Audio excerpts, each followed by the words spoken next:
You think that Christianity is blasphemy because you Um, believe Jesus of Nazareth was just a man, and to worship him is blasphemy, as it would be if he were just a man. Is that correct?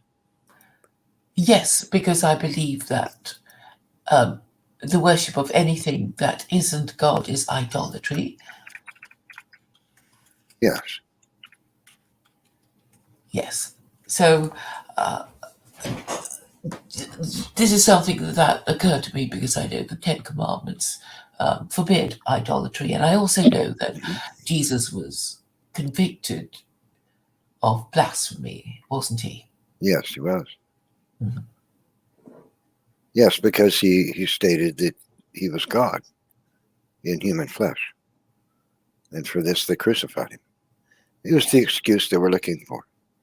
They really wanted to get rid of him, it seems, but this was the excuse they would, they couldn't have been happier when he acknowledged that he was God in human flesh. And that Do you was all know? it took for them to have what they wanted. Okay. Do you know why? I mean, was there any particular reason why they wanted him dead?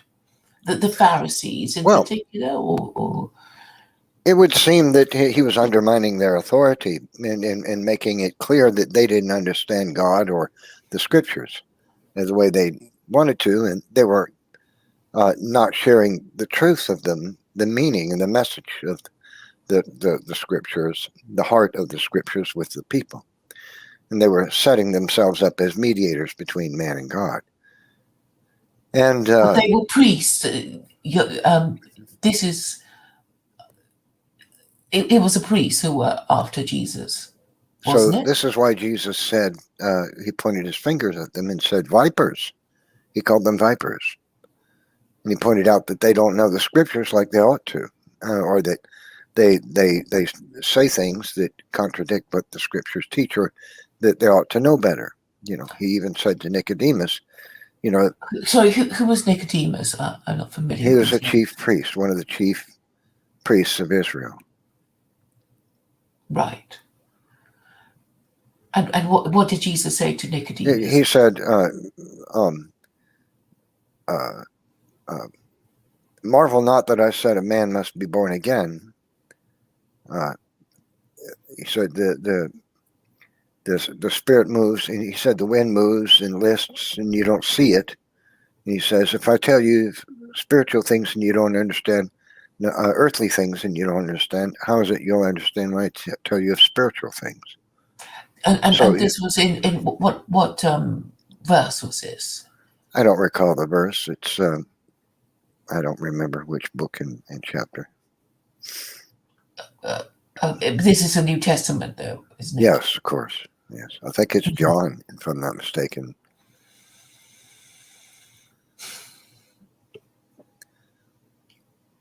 So, who do you worship? Me, I'm agnostic, but I take an interest in these things because Oh, they are quite I see. political. I mean, obviously, is religion is politics, and politics is religion, and I don't think religion is politics. Well, I think maybe when man, people get angry. humans, people tend to make it into religion. I would say the true religion is not political, but but but men do make religion out of politicized religion. That's true. Hmm. So, shall I explain to you why we can know that Jesus Christ is God manifest in the flesh and why it must be so, else there could be no such thing as God? Uh, would you like to hear an explanation as to how we Yes, can know? yes. Go ahead, but Okay. please go ahead. Well, if God exists, I think the evidence that God exists is overwhelming. So, assuming that God exists, because that premise is correct. If we compare all the gods of all the mythologies of the world, including modern ones, past or present, including Allah and the Hindus' religion of Vishnu, Brahma, and Sharma or Ham, I mean, whatever gods, Brahma, Vishnu, and Shiva, and other gods worshipped by people, we can see by comparison that these beings have no potential to be God. But only Jesus Christ would meet the bill for being God. And here's why this is. So if we're thinking of God, we're thinking of, it's logical that if God exists, God is a maximal being. He's not if he's less than a maximal being, he couldn't really be God. We'd be talking about some lesser than God being. What do you mean by maximal? Well, he's maximally good, maximal power, maximal wisdom. He is the epitome of all things. The highest possible intellect, power, wisdom, etc.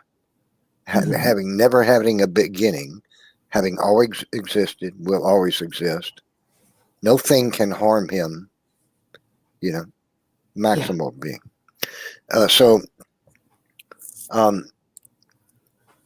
It's logical that God is a maximal being. So here's the thing. If we offend God, if we do something, since he's a maximal, he's perfectly good, not just really good, but absolutely perfection good. So if that's true, because he's a maximal being, then any offense to him requires a maximal sentence, because he's maximally good. If we were talking about some lesser than perfect being, then possibly if something occurred, someone did something that offended that being, then he could punish it, but he wouldn't have a maximal sentence for it. The penalty wouldn't be maximal. So he wouldn't even have the power, unless he's the creator of all souls, to inflict a maximal penalty. But God, being almighty, all-powerful, absolutely perfect and morally perfect and good, requires that there can be no such thing as evil in his presence. It's unacceptable and will not stand. Any act of evil must and will be punished, always. So because he's a good judge, because he's a maximal being, let's compare him to a human judge. So a criminal comes into the court of a judge, and the judge says, I'm in a good mood today. Don't worry about, trying to steal that car. Just go home and don't do it again. No judgment inflicted. That judge is not maximally righteous, because he didn't inflict a judgment on the criminal. No, you don't get it. I've got much more to say. No. There's so much preamble. You have to go through this, or you won't get the argument. No, okay, the please argument just be is patient. that you're. You have to be patient. What you're saying is that you don't know what I'm saying. Look, you don't know what I'm saying, and I want to say. No, I already know what you're saying. You don't. Then have a good evening. Goodbye. Good night. Whoever needs to be punished.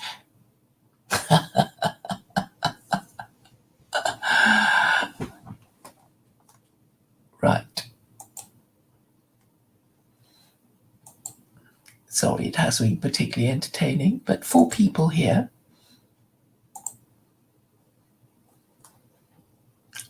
I guess there's not that much to say. But the object of the exercise was to discuss the Trinity and discuss whether the Trinity is idolatry and blasphemy. I don't think we needed this preamble that would have taken 10 minutes or so. But, some people feel they have to get their minds into gear before they can get into their thing, and then it'll, maybe be half an hour, maybe an hour, just to not even talk about the idolatry of the Trinity. And it seems he wasn't prepared to discuss it or engage with it in a way that would be anything other than a monologue. So what I'm trying to do is to get a range of explanations from different Christians about why the Trinity is not idolatry or blasphemy. And I guess this is the one that I've got from Evan. So thank you all for coming by. It didn't take too long to get to the point of, well, not wanting to explain it properly. Thank you for coming by anyway.